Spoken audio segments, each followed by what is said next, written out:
Hi, today, we are going to make a BFDI character in Adobe Flash. Paddle for Dream Island, aka BFDI, is a series where personified objects compete for a cool prize. A common BFDI character consists of a drawing of a certain object with a black face and short black limbs, and if you decide, hey, I want to do this too, this is your lucky day, if you have Adobe Flash. First, you have to pick an object you want to personify. It could be anything, from a sink to a black hole, or even an ice cube. For this tutorial, I'll pick a wool dryer ball. It's simple and cute. Once you find an object you like, copy and paste an image of it onto a new file, preferably with an official BFDI character similar to what you have in mind for scaling purposes. BFDI characters' bodies aren't too realistic and have a seldom cartoony flair to them. You may want to use simplicity and certain colors looks to achieve the look. There's a handful of tools we will use to do so. First, we're gonna start with an outline using either the paintbrush tool, line tool, or even the shape tool. Any of these work.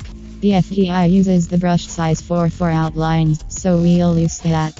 Using your tool of choice, draw the object's outlines.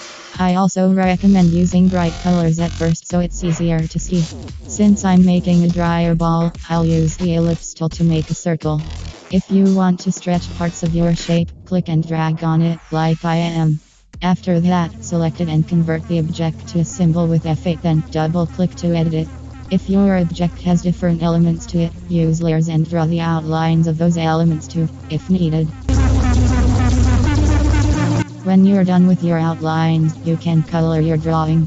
Some people like using the color window to find their colors, while others find colors with the eyedropper tool, which basically selects colors from pictures and other things on your workspace. Use the fill bucket tool after finding your desired color by clicking within your outlines. Use the pencil tool to draw lines for where your shading will go. I found this useful chart that shows the different ways to shade depending on the object's texture. Using the pencil tool or any drawing tool, draw a curve near the corner of the ball. Then, open up Color. Under the Window tab at the top of the screen, select the part you want to shade, and try slightly tampering with the saturation and brightness until you find a slightly darker color that suits your object. You can also add a shine by making a shape on top of your object, deleting the lines, and lowering the opacity depending on the object's material. You're finally done with your asset. Now it's time to bring your character to life. Double-click anywhere on your workspace and make some layers, one on top and one underneath. Use the regular brush tool, set it to 3 or 4, and add to drawing. Use these as examples.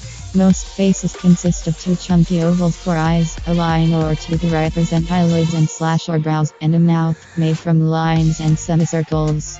Open mouths have slabs as teeth which change form depending on perspective. For limbs, use lines and balls. Arms have small and round balls, while legs have long and mostly flat ovals. Draw your face and any arms in front go on the top layer, while legs and arms away from the camera go on the bottom. If you've done these steps correctly, you should have a finished object character. Give it a name, which is usually the object with an optional Y at the end, and you're done. Have fun with your new buddy, and like, comment and subscribe to see animations of characters like these in the future. Bye.